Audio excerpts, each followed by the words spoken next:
Hello students, आज हमारा topic है लामीस थ्योरम।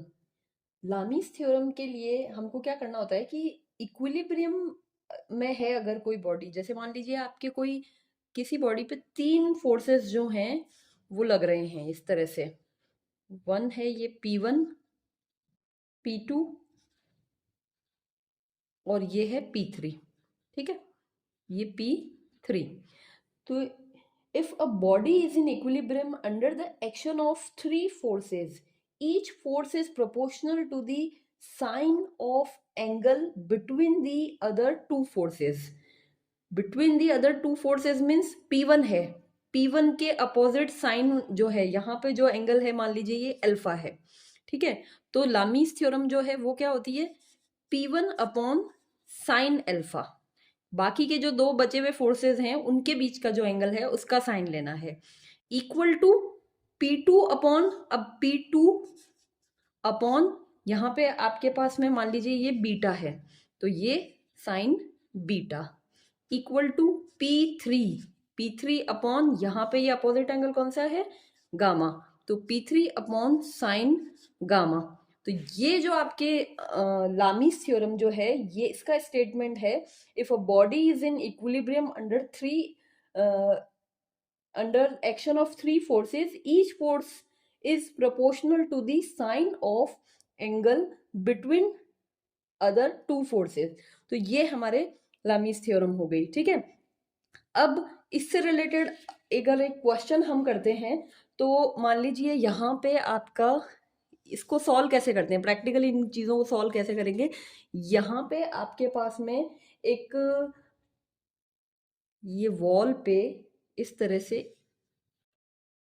ये टेंसाइल में ये इसको ये है, इसकी इस क्वेश्चन में हमको क्या करना है, find the tension in string and reaction at wall. मतलब यहाँ पे जो आपका टेंशन लग रहा है उस टेंशन को फाइंड आउट करना है, और दूसरा हमें यहाँ जो रिएक्शन है इस बॉल के ऊपर जो लग रहा है, यहाँ स्ट्रिंग से ये एक तरह से इसको जो टाइट जो है वो किया हुआ है। ठीक है, तो यहाँ पे एक तो टी फाइंड आउट करने के लिए बोला है और एक आर फाइंड आउट करने के लिए बोला है। ठीक है, और यहाँ क्वेश्चन में दिया हुआ है कि इसका जो एंगल है, ये एंगल जो है ये कितना है, ये 15 डिग्री दे रखा है। ठीक है, तो ये 15 डिग्री दे रखा है, तो अगर मैं इसका फ्री बॉडी डायग्राम बनाती हूँ तो क्या होगा, ये आर आ जाएगा हमारे पास में। ठीक है, फिर उसके बाद में यहाँ पे आपके पास में ये आएगा टी।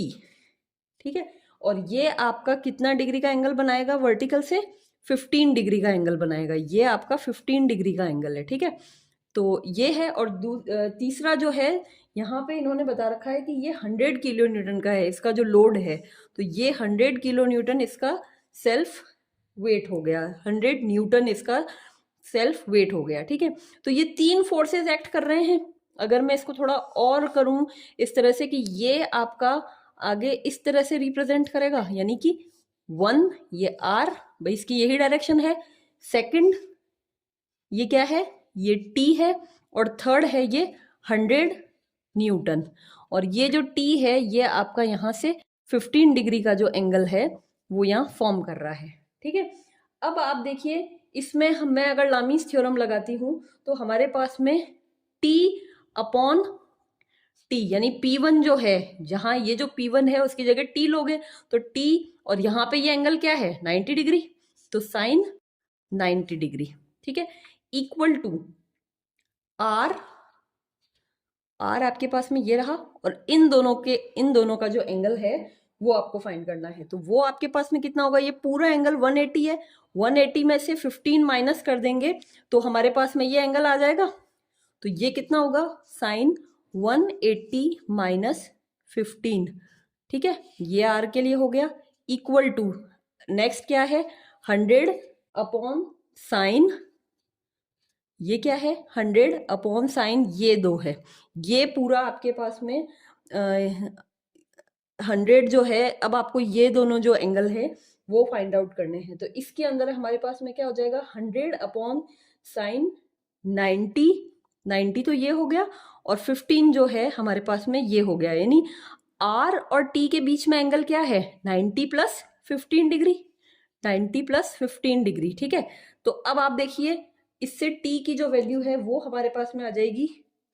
t जो है आपने साइन 90 यहाँ पे रखा, इन दोनों को कंपेयर करेंगे तो t की वैल्यू आ जाएगी, और इन दोनों को कंपेयर करेंगे तो r की वैल्यू आ जाएगी।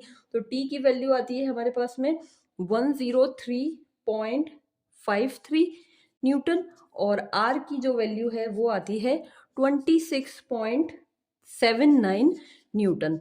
तो इस तरह से लामीज थ्योरम जो है, इसमें जो अननोन्स है इसको अननोन्स फाइंड आउट करने के लिए भी काम में ले सकते हैं, लेकिन इसकी कंडीशन ये है कि 3 फोर्सेस ही इसमें वर्क करने चाहिए, तभी हम इस थ्योरम को अप्लाई कर सकते हैं। Thank you.